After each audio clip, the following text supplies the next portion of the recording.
Assalamualaikum warahmatullahi wabarakatuh. Selamat malam teman-teman semua. Kami dari kelompok 13 ingin membawakan materi mengenai pengolahan limbah padat organik atau yang disebut dengan sludge. Nah,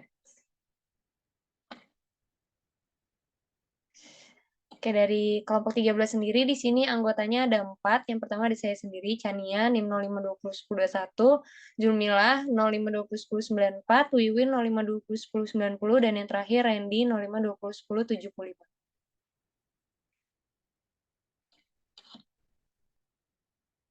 Lanjut untuk outline-nya, yang pertama ada limbah padat organik dan teknik operasional pengolahan limbah. Yang kedua ada limbah argo industri. Ketiga ada metode pengolahan biologis dan termal. Dan terakhir itu ada kelebihan masing-masing metode. Limbah padat organik.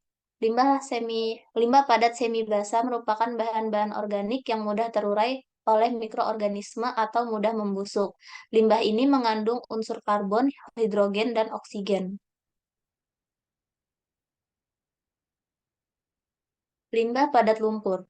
Menurut Wahyono 2008, limbah lumpur padat atau sludge merupakan endapan suspensi limbah cair dan mikroorganisme yang dalamnya berasal dari pengolahan limbah di instansi pengolahan air limbah. Limbah sludge atau lumpur padat dapat digunakan sebagai kompos karena memiliki bahan humus dan kandungan hara.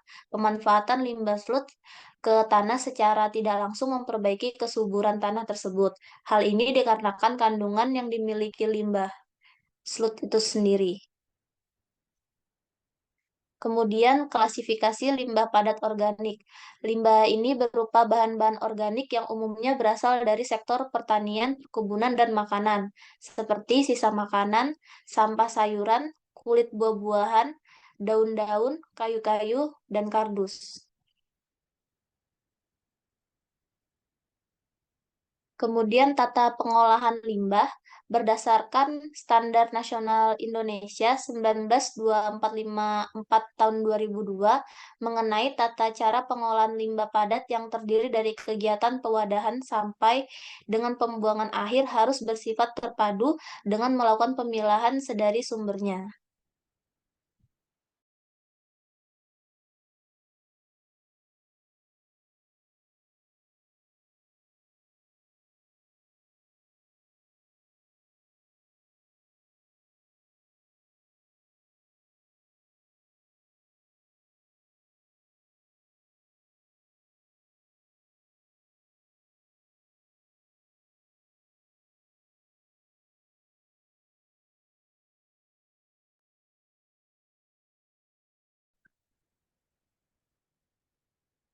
Lalu yang berikutnya ada skema pengelolaan perkotaan.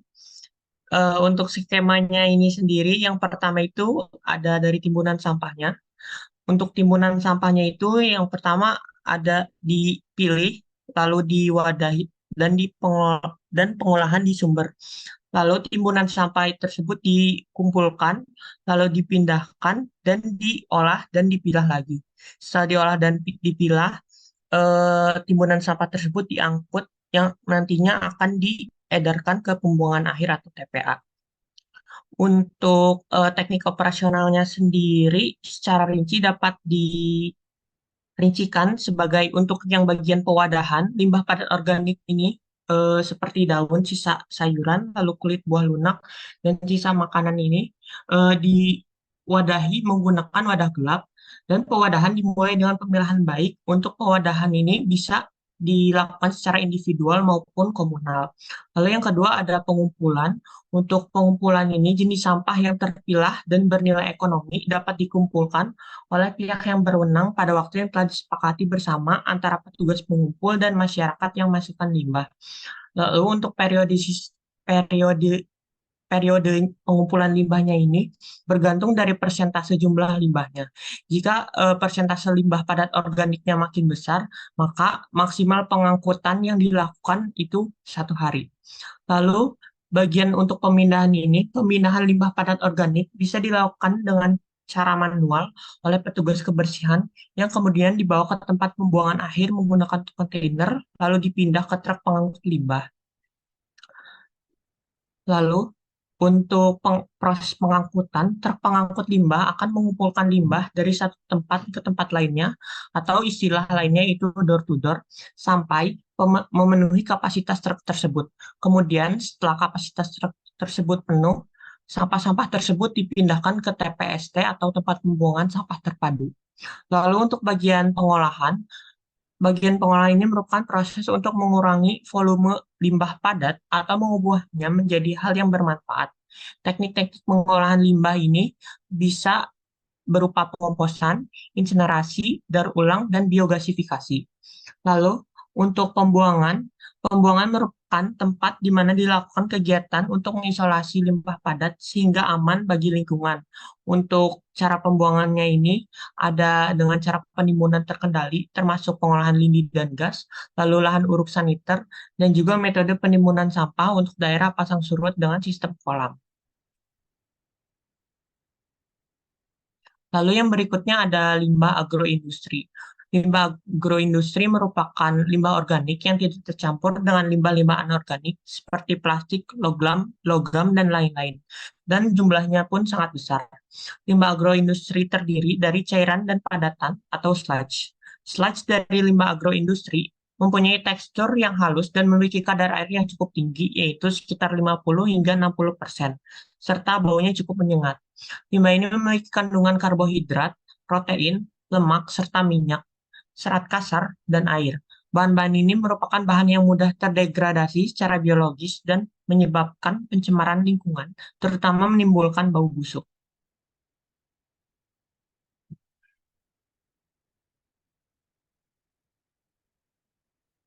Baik, selanjutnya yaitu pengolahan limbah industri padat organik secara biologis. Pada skala industri sendiri, di sini ada dua metode pengolahan limbah secara biologis. Yang pertama ada open dumping atau pembuangan terbuka, yaitu cara di mana limbah-limbah akan dikumpulkan lalu ditumpuk dalam suatu landfill atau tempat ruangan terbuka. Limbah-limbah tersebut akan ditumpuk dengan kondisi terbuka tanpa pengaman dan ditinggalkan setelah lokasi tersebut penuh. Lalu yang kedua ada metode pengomposan, yaitu proses biologis di mana bahan organik akan terdegradasi pada kondisi aerobik terkendali. Dekomposisi dan transformasi tersebut dilakukan oleh bakteri fungi dan mikroorganisme yang hidup. Pada kondisi optimum, pengomposan dapat mereduksi volume bahan bau sebesar 50-70%. Kemudian ini perbandingan antara kedua metode biologis tadi. Untuk metode open dumping sendiri, limbah padat organik akan ditransportasikan ke suatu lokasi terbuka, lalu akan menghasilkan gas CH4, karbon dioksida, dan bau. Dan proses ini dilakukan secara anaerobik. Sedangkan untuk pengomposan sendiri dilakukan secara dalam proses aerobik, menghasilkan karbon dioksida dan produk utama yaitu kompos. Oke, ini untuk prinsip pengomposan. Jadi selama proses pengomposan, bahan-bahan organik itu mengandung senyawa seperti karbohidrat, selulosa, hemiselulosa, dan lemak yang akan dirombak menjadi karbon dioksida dan air. Dalam limbah sendiri, kandungan protein akan dirombak menjadi amida, asam amino, amonium, karbon dioksida, dan air. Pada proses pengomposan terjadi pengikatan unsur nutrien seperti nitrogen, fosfor, dan kalsium oleh mikroorganisme hidup. Tetapi unsur-unsur tersebut akan dilepas lagi ke dalam kompos apabila mikroorganisme telah mati. Oleh karena itu, selama proses pengomposan terjadi peningkatan rasio nitrogen-karbon dan fosfor-kalsium. Proses pengomposan dianggap baik jika ikatan-ikatan yang mengandung fosfor dan kalsium dirombak menjadi ikatan yang mudah diserap oleh tanaman. Sebagian besar kalsium dan fosfor yang terdapat di dalam suatu kompos berada dalam bentuk yang mudah diserap oleh tanaman, yaitu dengan kadar kalsium sebesar 90-100% dan fosfor sebesar 50-60%. Meskipun hampir semua bahan organik dapat dikomposkan, tetapi ada beberapa bahan yang tidak dapat dijadikan bahan baku untuk membuat kompos, yaitu bahan organik yang menimbulkan bau yang sangat busuk dan bahan limbah organik yang menjadi media tumbuh beberapa jenis mikroba patogen. Bahan-bahan yang harus dihindari itu dalam kategori daging, ikan, tulang, produk susu, dan sisa makanan yang berlemak.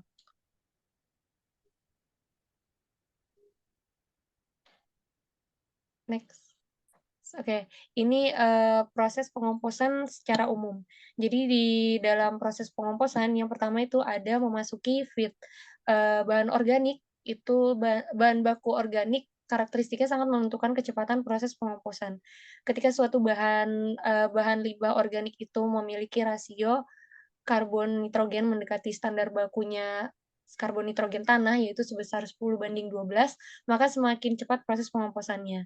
Bahan yang terlalu sedikit mengandung nitrogen harus dicampur dengan bahan lain yang memiliki kandungan nitrogen yang tinggi. Selain itu, ukuran bahan juga sangat mempengaruhi proses pengomposan. Semakin kecil ukuran dari bahan baku, maka semakin cepat proses pengomposan. Adapun ukuran standar baku yang ditentukan untuk pemasukan feed yaitu sebesar 4 sampai 5 sentimeter. Lalu yang kedua masuk ke tahap penumpukan. Dalam suatu proses penumpukan, kelembapan dalam suatu timbunan harus dijaga agar tetap optimum untuk pertumbuhan mikroorganisme hidup. Secara umum, kelembapan yang baik itu kadarnya sekitar 40 sampai 60%. Timbunan yang terlalu kering akan mengakibatkan aktivitas mikroorganisme hidup bisa terhenti, bahkan menyebabkan, mikroorganisme tersebut mati. Sebaliknya, bahan yang terlalu basah menyebabkan kesulitan dalam proses aerasi berikutnya, sehingga terjadi kondisi anaerobik dan menyebabkan bau yang sangat busuk selama proses pengomposan.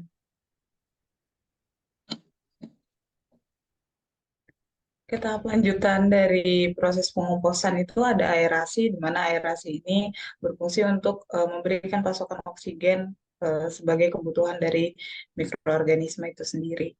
Yang mana dengan adanya penyuplaian oksigen, maka proses dekomposisi itu akan berlangsung dengan cepat dan sempurna.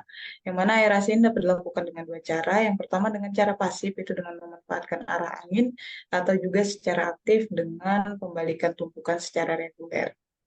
Selanjutnya adalah pematangan, di mana pada proses pematangan ini akan dilakukan pengontrolan suhu sekitar 40 sampai dengan 50 derajat Celcius dengan cara penimbunan dengan memperhatikan ketinggian penimbunan itu sendiri. Di mana ketinggian penimbunan ini biasanya 1,25 sampai dengan 2 meter. Perlu diperhatikan karena tumpukan yang terlalu rendah itu akan menyebabkan suhu yang rendah pula, sedangkan ketinggian penumpukan yang berlebih itu akan menyebabkan kenaikan suhu yang berlebih sehingga dapat mengganggu kerja mikroba atau juga menyebabkan bakteri pengurainya itu mati.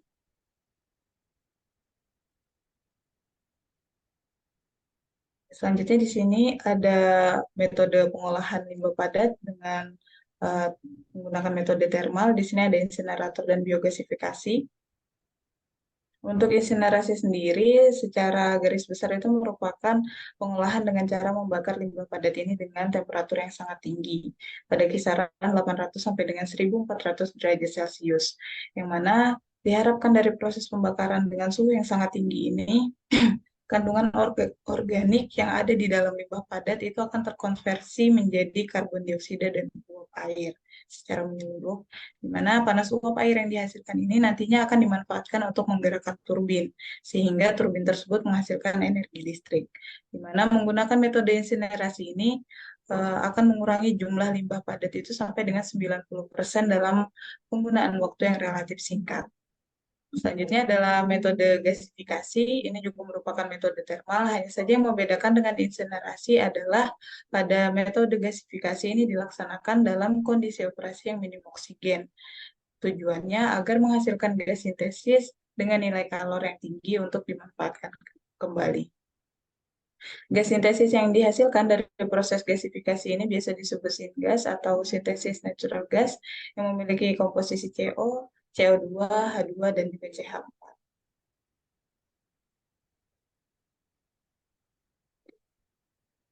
Ini adalah perbandingan dari pengolahan limbah padat organik dengan metode termal. Di sini insinerasi ini akan menghasilkan fly ash dan juga bottom ash. Kemudian steam atau uap panas yang dihasilkan dari proses insinerasi ini biasanya digunakan sebagai steam turbin atau penggerak turbin. Kemudian pada proses biogasifikasi itu membutuhkan steam dan O2, kemudian menghasilkan ash. Kemudian dari hasil produk utama dari biogasifikasi ini adalah syngas atau sintesis gas yang nantinya akan dimanfaatkan kembali. Dari beberapa metode yang sudah dijelaskan, maka dirangkum beberapa metode dan juga kelebihan serta kekurangannya. Pada metode open damping itu memiliki kelebihan dapat mengurangi masalah timbunan sampah yang ada di tiap kota. Namun kekurangannya itu adalah menyebabkan pencemaran tanah pada titik pengumpulan landfill itu sendiri. Kemudian pada proses pengomposan itu memiliki kelebihan dengan memberikan peningkatan kandungan bahan organik dan nutrien, serta memperbaiki tekstur dan kemampuan untuk mempertahankan kelembaban tanah. Namun memiliki kekurangan yang dimana pada proses pengomposan ini akan menghasilkan bau tidak sedap di sekitaran area pengomposan dan juga memiliki kemungkinan untuk menimbulkan alergi. Sedangkan pada metode insinerasi itu memiliki kelebihan dengan menghasilkan steam yang dapat dimanfaatkan untuk penggerak turbin sehingga menghasilkan energi listrik, sedangkan kekurangannya itu menimbulkan limbah baru berupa faba atau fly ash dan bottom ash. Kemudian pada proses metode biogasifikasi itu memiliki kelebihan gas yang dihasilkan ini lebih efisien untuk menggerakkan mesin gas daripada metode insinerasi. Sedangkan kekurangannya dari metode biogasifikasi itu menghasilkan senyawa berbahaya seperti senyawa dioksin dan juga furan. Dan itu saja yang dapat kami sampaikan. Kurang lebihnya mohon maaf. Wassalamualaikum warahmatullahi wabarakatuh.